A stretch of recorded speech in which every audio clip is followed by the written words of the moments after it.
बढ़ाओ थोड़ी। मेरे बाबा दया करना, मैं तेरे भरोसे, ना इनके भरोसे, ना उनके भरोसे, ना इनके भरोसे, ना उनके भरोसे, मेरे बाबा दया करना,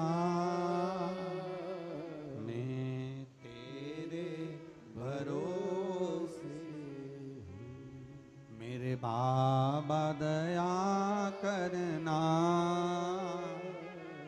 मैं तेरे भरोसे। शिव के भरोसे पर रहना, शंकर के भरोसे पर रहना, उसकी दृढ़ता में रहना।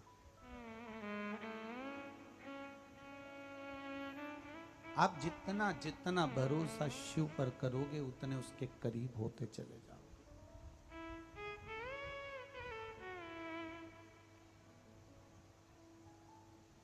आप जितना भरोसा शंकर जी पर करोगे आप उसके करीब होते चले जाओ। पति और पत्नी दोनों में झगड़ा अदालत तक कब पहुंचता है? दोनों में झगड़ा अदालत तक कब पहुंचता है? जब दोनों में आपस में विश्वास खत्म हो जाता है, विश्वास समाप्त हो जाता है,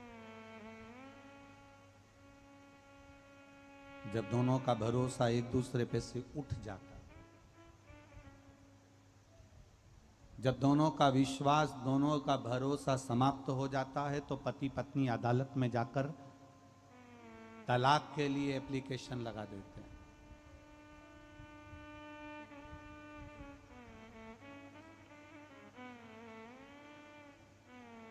पति का पत्नी पर से विश्वास हट गया, पत्नी का पति पर से विश्वास हट गया, तो दोनों अदालत पहुंच गए और तलाक के लिए उन्होंने एप्लीकेशन लगा दी और दोनों झगड़ कर अलग होना चाहते हैं। शिव महापुराण की कथा कहती है, अगर पत्नी पति पर भरोसा रखती और पति पत्नी पर भरोसा रखता, विश्वास रखता, तो ये एक जन्म का विवाह नहीं होता, 7 जन्म तक विवाह निभ जाता, अगर विश्वास पक्का होता तो। अगर भरोसा पक्का होता तो 7 जन्म तक निभ जाता, पर विश्वास खत्म हो गया, इसलिए अदालत में दोनों खड़े हैं तलाक लेने के लिए। आप अपना भरोसा पक्का रखिए, आप अपना विश्वास पक्का रखिए। एक बहुत अच्छा संवाद, एक बुढ़िया बैंक में गई, सबसे ऊंचा बैंक, और बुढ़िया बैंक में गई। बैंक का मैनेजर बाहर निकल कर आया और मैनेजर ने बूढ़ी अम्मा को देखा और बुढ़िया से पूछा, मां क्या बात है, आप बैंक में क्यों आई हो? बुढ़िया कह रही, मुझे पैसे जमा करना है। मैनेजर ने पूछा, कितने पैसे जमा करना है? बुढ़िया ने कहा, 10 लाख रुपए जमा करना है। मैनेजर ने अपने बाल खुजाए, बताओ दिख तो ऐसी नहीं रही है, पर 10 लाख रुपए जमा करना। तो मैनेजर ने पूछ लिया कि बूढ़ी माँ से कि तुम काम क्या करती हो जो तुम्हारे पास में 10 लाख रुपए आ गए? तुम करती क्या हो जो तुम्हारे पास में 10 लाख रुपए आए? बूढ़ी माँ ने कहा, मैं शर्त लगाती हूं बस। शर्त लगाने में तू 10 लाख रुपए ले आई? इतनी कमाई है क्या शर्त लगाने में? हाँ, मैं तो बस केवल शर्त लगाती हूं और मेरी कमाई हो जाती है। इतना कमा लिया शर्त लगाने में? हाँ।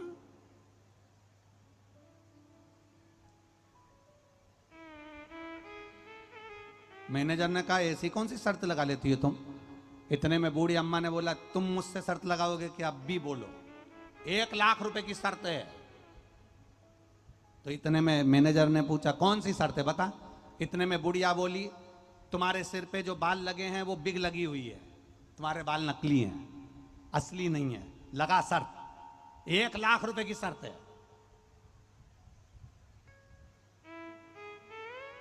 अब मैनेजर ने मन में सोचा मैं 28-29 साल का, मेरी नौकरी अभी और मुझे पद भी अच्छा मिला मैनेजर का, मैं बड़े बैंक में हूं, मेरे बाल असली हैं, ये मुझे मालूम है, बुढ़िया कैसे कह सकती कि मैंने बिग लगाई? मेरे असली बाल हैं, मैं अभी तो जवान हूं और मेरे बाल असली हैं, और बुढ़िया कह रही नकली है। तो बुढ़िया ने कहा लगा शर्त, मैं कह रही हूं तेरे बाल बिग लगे हैं, तेरे बाल नकली हैं, और मैनेजर मन में सोच रहा मैं जवान, मेरे बाल असली, और ये कह रही है कि नकली है, तू तो लगा ना शर्त, तेरे बाल नकली है। इतने में मैनेजर ने भी सोच लिया चल अभी तक दुनिया को तूने बेवकूफ बनाया होगा, पर आज तुझे बैंक का मैनेजर मिला, लगा शर्त। बुढ़िया ने लगा शर्त। मैनेजर ने कहा सिद्ध कब करोगी? बुढ़िया कहने लगी मैं कल मेरे वकील को लेकर आऊंगी और वकील के सामने सिद्ध करूंगी कि तेरे बाल बिग लगा है, नकली है, और मैं जो कह रही हूं मैं जीत के बताऊंगी। इतने में मैनेजर ने भी कह दिया मेरे बाल असली हैं, मैं भी जीत कर बताऊंगा।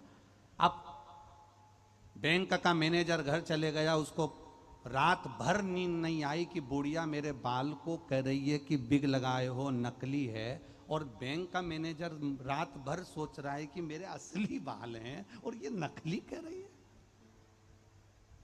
बुढ़िया सुबेरे सुबेरे बैंक में पहुंच गई, और बुढ़िया बैंक में गई और बैंक में वकील को साथ में ले गई और वकील को खड़ा कर दिया। इतने में बुढ़िया ने तुरंत मैनेजर से कहा मैनेजर तुम्हारे बाल बिग लगी है, तुम्हारे बाल नकली हैं। इतने में मैनेजर कहता है मेरे बाल असली हैं, ये वकील खड़ा है सामने। बुढ़िया कहने लगी ये वकील खड़ा है सामने, तुम्हारे बाल बिग लगे हैं, तुम्हारे बाल नकली हैं। मैनेजर कहता है बैंक का मेरे बाल देखो, मैं नोच कर बताता हूं मेरे बाल असली हैं।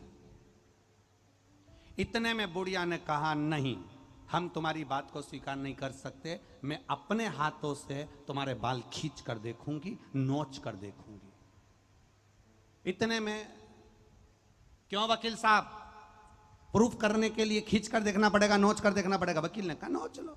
अब मैनेजर ने कहा आ जाओ, आओ अंदर आओ केबिन में और नोचो मेरे बाल। और बुढ़िया ने बैंक के मैनेजर के बाल नोचे, खींचे और खींचे। बुढ़िया बाल नोच रही थी, खींच रही थी, और वकील अपना सिर दीवार से भड़क रहा था।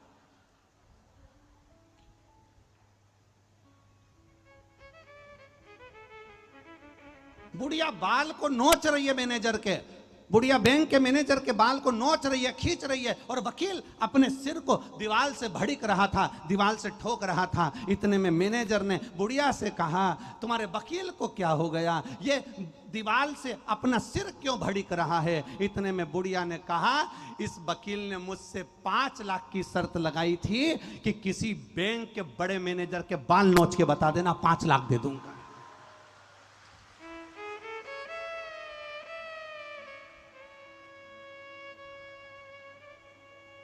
पांच लाख वकील से लिए, 1 लाख मैनेजर को दिए, 4 लाख खुद ने रख लिया। शर्त लगाती हूं मैं, शर्त लगाती हूं।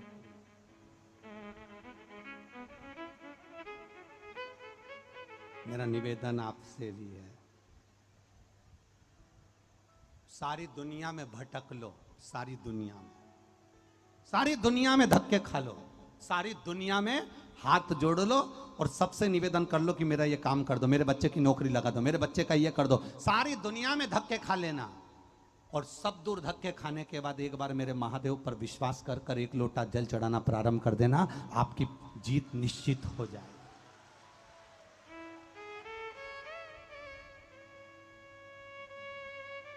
अरे देख लिया संसार हमने, देख लिया सब मतलब के यार हमने देख लिया। नाते झूठे रिश्ते, झूठे नाते झूठे रिश्ते, अरे झूठा है संसार हमने देख लिया, सब मतलब के यार हमने देख लिया, संसार हमने देख लिया, सब मतलब के यार संसार के लोग अगर देवाधिदेव महादेव को एक बार पकड़ लें, संसार के लोग मेरे शिव जी को अगर एक बार पकड़ लें, एक बार,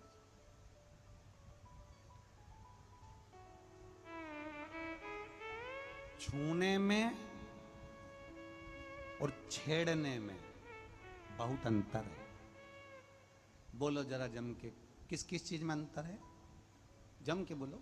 छूने में और छेड़ने में जमीन आसमान का अंतर है।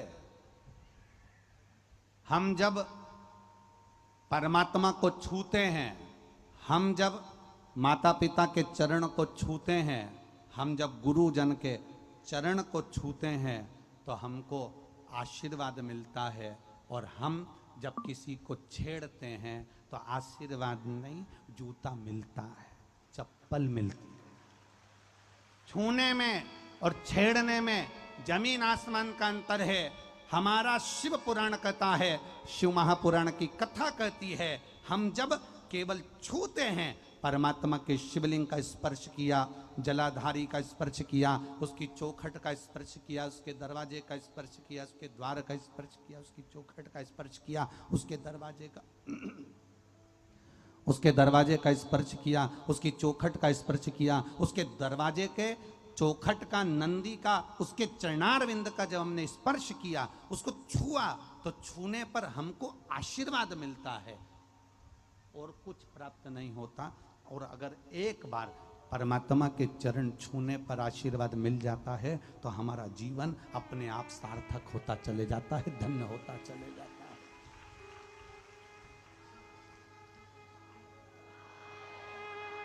अब परमात्मा के चरणों को छुओ,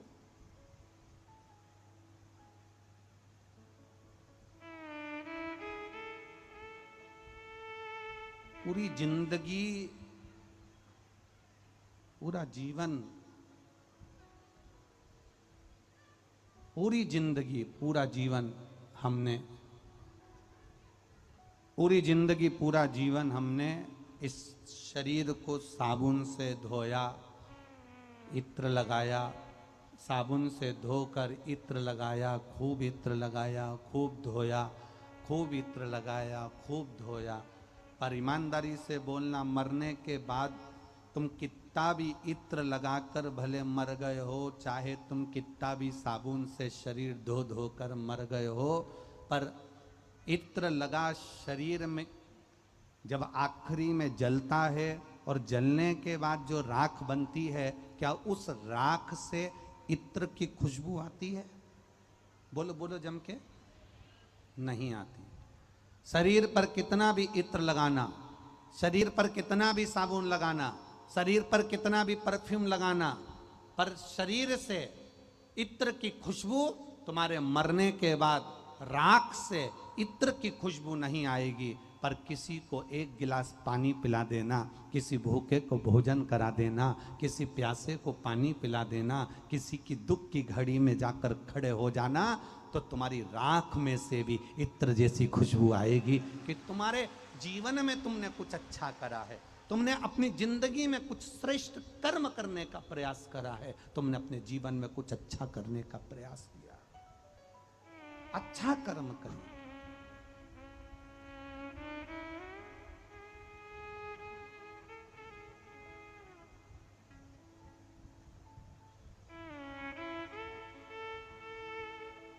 हम अच्छे कर्म की ओर अग्रण्य हो,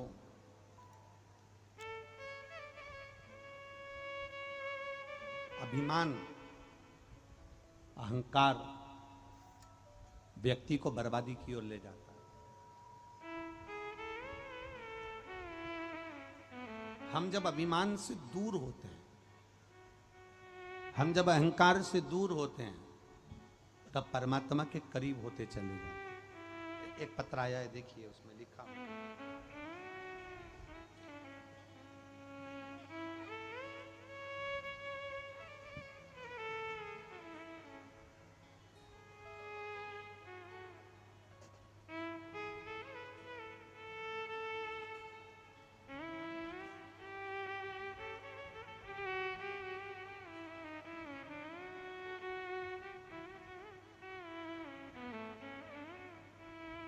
शंभु शरणे मांगू घड़ी दुख काटो दया में दर्शन। कुमारी ममता, पति श्री अर्जुन कुमार गुप्ता,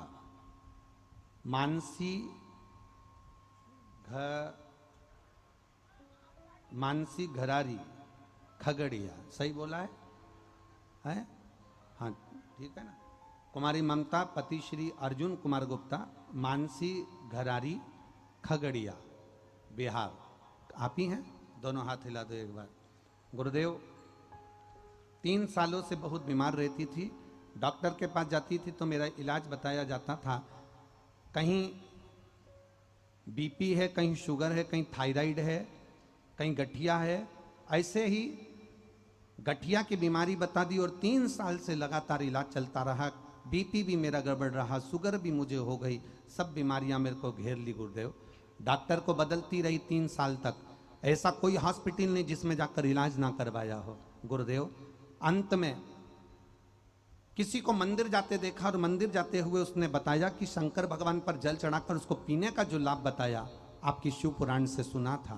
बस शिव जी पर जल चढ़ाती, उसको पीती, बेलपत्र चढ़ाकर उसको खाती। 1 लोटे जल का मैं क्या वर्णन करूं गुरुदेव। आज बाबा की कृपा से मेरी गठिया की बीमारी, आज बाबा की कृपा से मेरी बीपी की बीमारी, आज बाबा की कृपा से मेरी शुगर की बीमारी समाप्त हुई है और मेरी दवाई बंद हो गई है। मैं बाबा को यहाँ प्रणाम करने आया। अब ठीक है बाबू, आप बैठिए।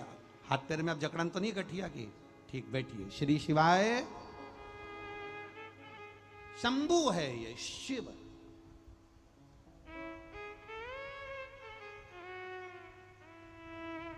जितना जितना हम उस पर विश्वास करते जाएंगे।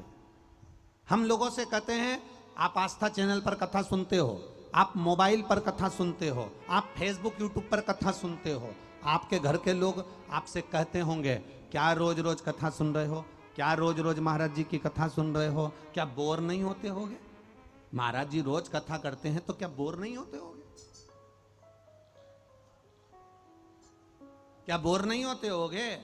क्या रोज रोज कथा सुनना, क्या रोज रोज आस्था चैनल को खोलकर बैठ जाना, क्या मोबाइल पर दिन भर सीहोर वाले महाराज को सुनते रहना, रात्रि को सोते समय भी 5 मिनट सीहोर वाले महाराज को सुन रहे हो, आस्था चैनल पर सीहोर वाले महाराज को सुन रहे हो, पंडाल लगे तो उसमें भीड़ भारी हो रही है। क्या दिन भर लोग कथा सुनते रहते हैं? क्या लोग पागल हो गए, बावरे हो गए?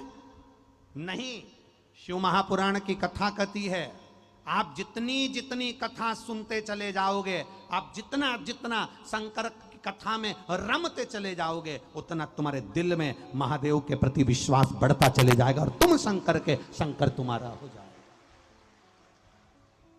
तुम शिव के हो गए और शिव तुम्हारा हो गया। ये विश्वास, ये भरोसा, ये दृढ़ता, ये सुनने से होता है। रुक्मणी जी ने भगवान कृष्ण को अपना पति माना। रुक्मणी जी तो भगवान कृष्ण से कभी मिली नहीं थी। रुक्मणी जी ने कभी भगवान कृष्ण को देखा नहीं था।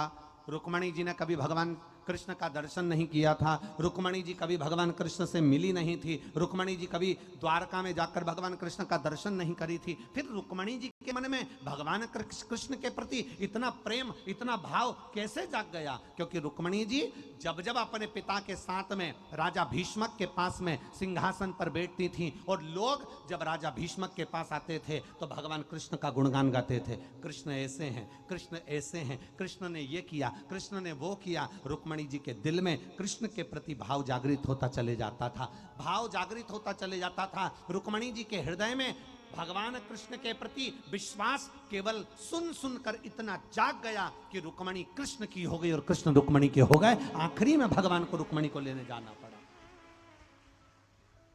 कथा सुनो, रोज सुनो, रोज धारण करो, रोज टीवी पर आती है, रोज सुनिए।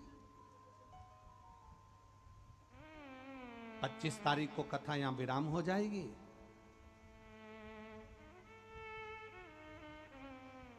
5 जुलाई को पुष्कर राजस्थान में चालू हो जाएगी सावन महीने की।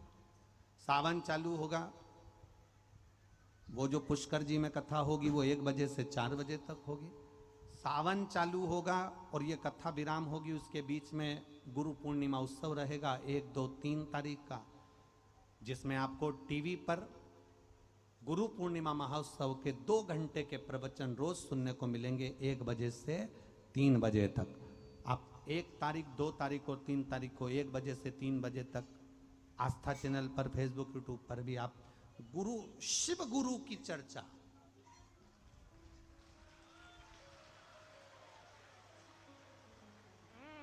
करोड़ों लोगों ने शंकर भगवान को केवल मंदिर जाकर 1 लोटा जल चढ़ाया। करोड़ों लोगों के, ना जाने कितने लोगों के गुरु नहीं है। हम उनसे कहते हैं अगर आप शंकर जी के मंदिर में 1 लोटा जल चढ़ाने जा रहे हो तो ये 3 दिन की जो कथा है 1 बजे से 3 बजे तक गुरु पूर्णिमा के अवसर पर, शिव गुरु दीक्षा महोत्सव के अवसर पर इसको सुनना। उस कथा से आपको मालूम पड़ेगा कि हम शंकर को अपना गुरु बना बैठे, 1 लोटा जल चढ़ाते चढ़ाते शिव को अपना बना बैठे। कहां भटके हम, कहां भटके?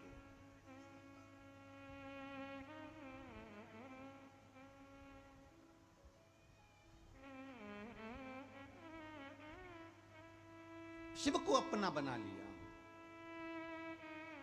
कहां भटके?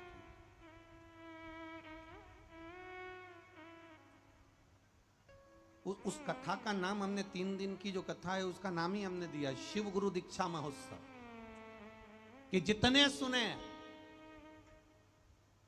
सुने वो 1 सेकंड की भी, अगर उस 3 दिन की 2 घंटे के प्रवचन में से 1 सेकंड का भी सुन रहे हैं तो वो शिव उनके हृदय में, और उनके हृदय में अगर आकर बैठ गए मेरे भोलेनाथ, तो फिर दुनिया का सारा दुख अपने आप कट गया। शंकर आपकी चित्त वृत्ति में बैठ गया, फिर हो गया।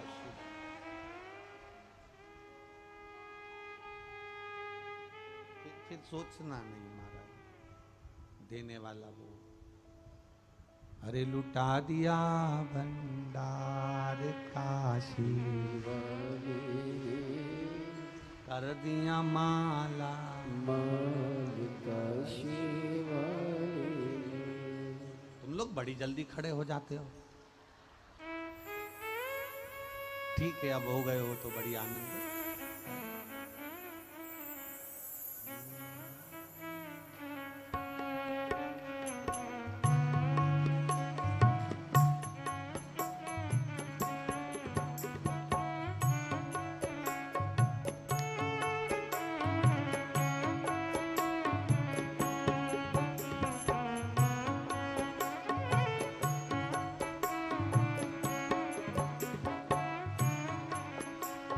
लुटा दिया, हाँ लुटा दिया, लुटा दिया, हाँ लुटा दिया, लुटा दिया, हाँ लुटा दिया, लुटा दिया, लुटा दिया। अरे लुटा दिया भंडार काशी वाले ने, कर दिया माला माल काशी वाले ने। ओ लुटा दिया भंडार काशी वाले ने, कर दिया माला माल काशी दिया हाँ लुटा दिया, लुटा दिया लुटा दिया, ओ लुटा दिया हाँ लुटा दिया, लुटा दिया लुटा दिया, अरे लुटा दिया भंडार काशी वाले ने, कर दिया माला माल काशी वाले ने, ओ लुटा दिया भंडार काशी वाले ने, कर दिया माला माल काशी वाले ने, कर दिया माला माल काशी वाले ने, कर दिया माला माल काशी वाले ने, ओ कर दिया माला माल काशी वाले ने, कर दिया माला माल काशी वाले ने, अरे लुटा दिया भंडार काशी वाले ने, कर दिया माला माल काशी वाले ने, ओ लुटा दिया भंडार काशी वाले ने, कर दिया माला माल काशी वाले ने।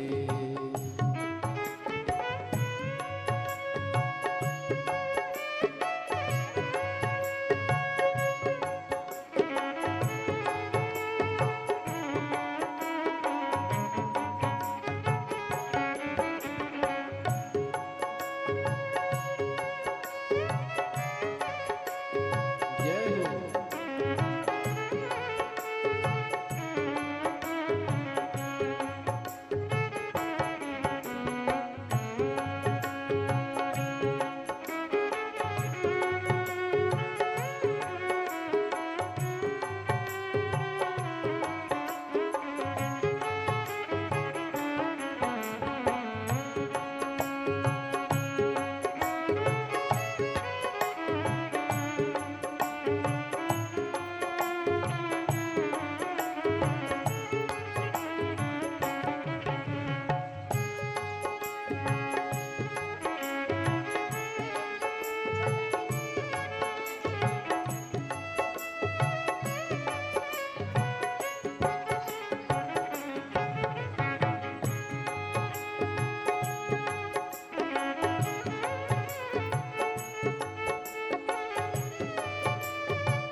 काशी वाले ने ओ कर दिया माला माल काशी वाले ने कर दिया माला माल काशी वाले ने ओ कर दिया माला माल काशी वाले ने कर दिया माला माल काशी वाले ने अरे लुटा दिया भंडार काशी वाले ने कर दिया माला माल काशी वाले ने ओ लुटा दिया भंडार काशी वाले ने कर दिया माला माल काशी वाले ने ओहो।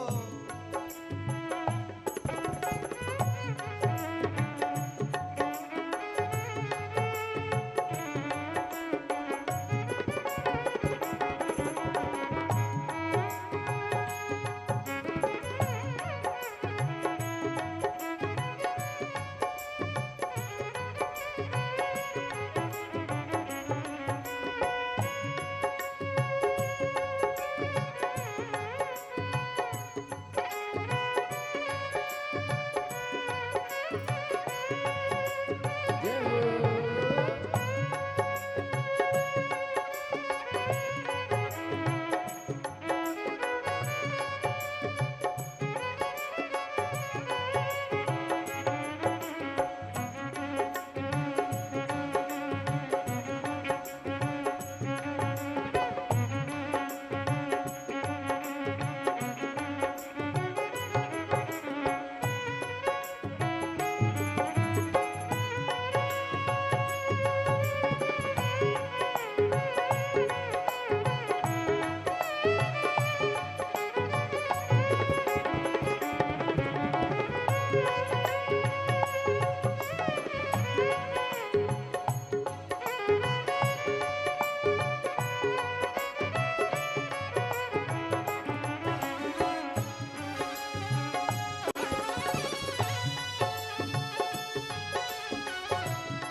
लगाया सच्ची है उसकी नाव न अटकी, जो लगन लगाया सच्ची है उसकी नाव न अटकी, जो लगन लगाया सच्ची है उसकी नाव न अटकी, जो लगन लगाया सच्ची है उसकी नाव न अटकी, बेड़ों को पार लगाया नहीं देर करी पल भर की,